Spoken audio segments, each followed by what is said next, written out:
On behalf of Mend Your GK and PrepQ, I welcome you to this session on current affairs once again. And as always, we will discuss some exam-oriented questions, questions which can be asked in some of the government exams or some of the management entrance exams. The government exams that we focus on are your routine SSC, CGL or IBPS exams, even the recruitment board exams, or let's say the LIC exams. And the management entrance exams that are in focus are TISNET, SNAP, and the CMAT. So, if you're appearing for any of these exams, please stay with us every day for 10 to 15 minutes and you shall be adequately prepared for current affairs.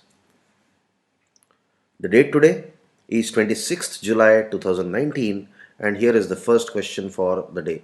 Which cricketer currently holds the number 1 spot in ICC Test Rankings?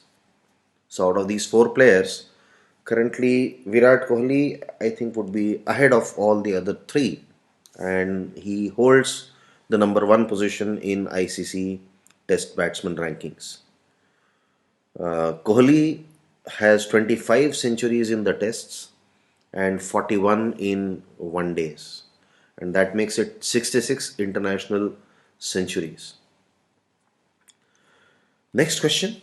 Which state's assembly has passed a bill raising OBC quota to 27%? The correct answer is Madhya Pradesh.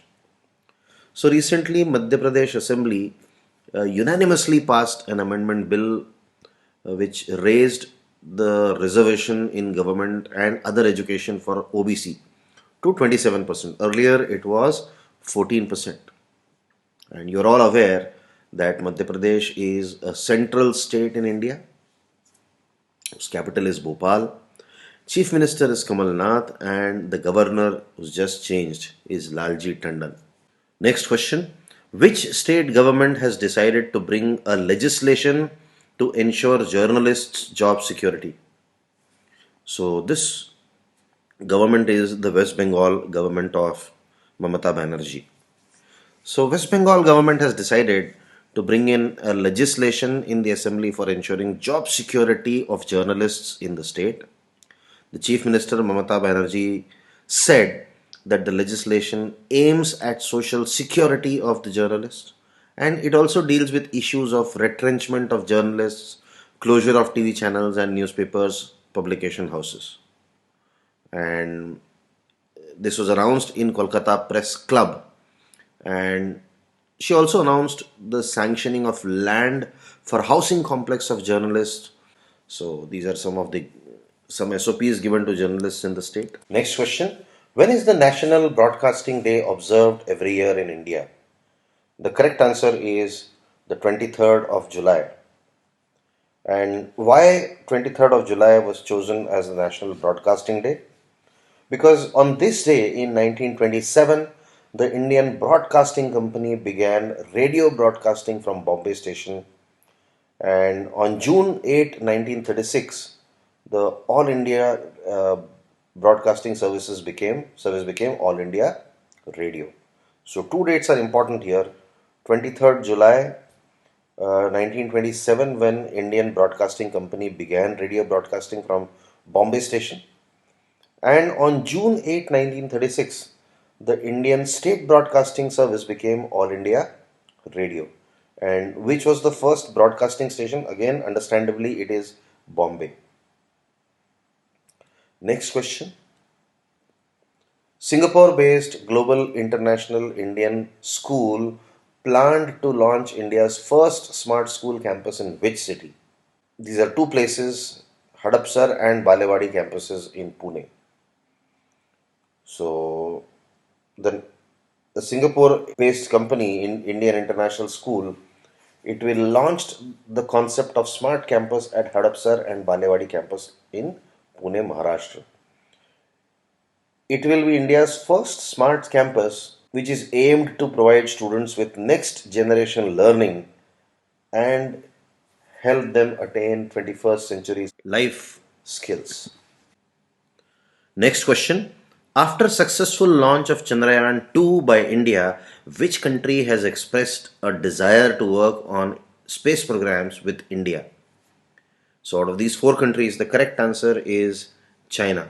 So China not only welcomed and congratulated India's successful launch, but they also expressed a desire to work with India on space exploration.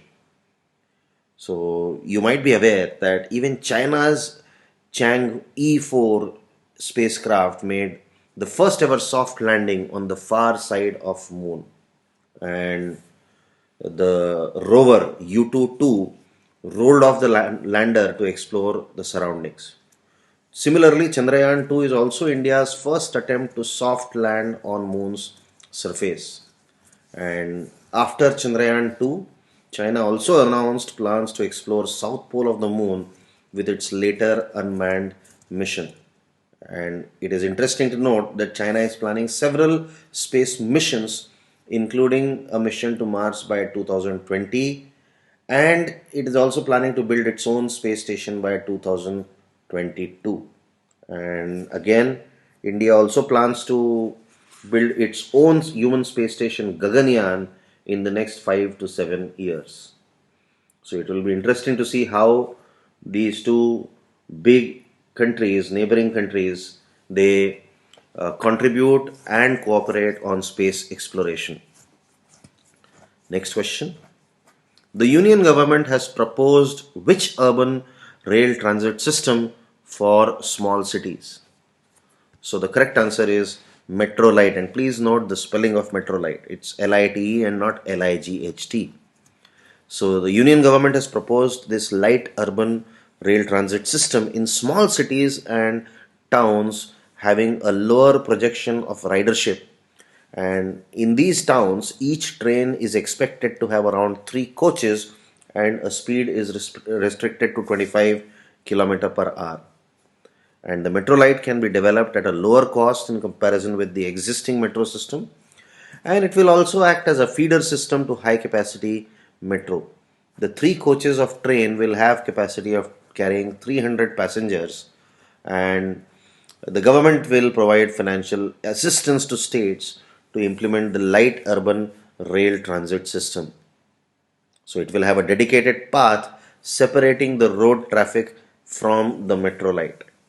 So it's an interesting concept, and Metrolite will also have a shelter platforms, and Metrolite platforms will not have AFC gates or platform screen doors or X-ray and baggage scanners. Next question. Which state has become the first Indian state to reserve 75% private jobs for local youths? So the correct answer is Andhra Pradesh. The State Assembly of Andhra Pradesh has recently passed the Andhra Pradesh Employment of Local Candidates in Industries / Factories Act of 2019, which reserves 75% jobs in industrial units, factories, joint ventures, and projects set up under public-private partnership mode. So, according to the new law, if a company does not find the necessary skills in locals, then it will need to train them in association with the state government. In this way, no company will be able to find an excuse of not finding skilled local labor. So, the act is there to ensure employment of local youth in the state. Next question. Who has been appointed UK's first Indian origin Home Secretary? The correct answer is Priti Patel. So Priti Patel is an ardent Brexiteer who was among the most vocal critics of Theresa May's Brexit strategy, and she's taken charge as Britain's first Indian origin Home Secretary in Boris Johnson cabinet. Priti Patel is a prominent member of Back Boris campaign for the Conservative Party leadership. Next question. Who heads the cryptocurrency panel that proposes a ban on private digital currencies? The correct answer is Subhash Chandra Garg. Now, who is Subhash Chandra Garg? He is the Economics Affairs Secretary currently. And you might be aware that the interministerial committee which was set up to look into the legality of cryptocurrencies and blockchain has recently submitted its report to the finance ministry, and the committee has recommended a complete ban on private cryptocurrencies, and it also drafted a law, the banning of cryptocurrencies and regulation of official digital currency bill 2019, and this mandates a fine and imprisonment of up to 10 years for offences. And the draft law says that anybody who mines, generates, holds, sells, deals in, transfers, disposes of, or issues cryptocurrencies will face a fine or jail time between 1 and 10 years. So that's quite a strong bill against cryptocurrencies. With this, we reach the question of the day segment today. The first question is, who has been appointed UK's first Indian origin Home Secretary? And the second question is, when is the National Broadcasting Day observed every year in India? So if you know answers to these questions, please write them in the comment section given below. If you're a CAT aspirant, please log on to my PrepQ.com for 3 wonderful courses on CAT, CAT Comprehensive, PrepQA Comprehensive, PrepDI Comprehensive. If you have any queries related to career, please contact me on this number. WhatsApp me on this number 9826062415. That's all for now. Thank you very much.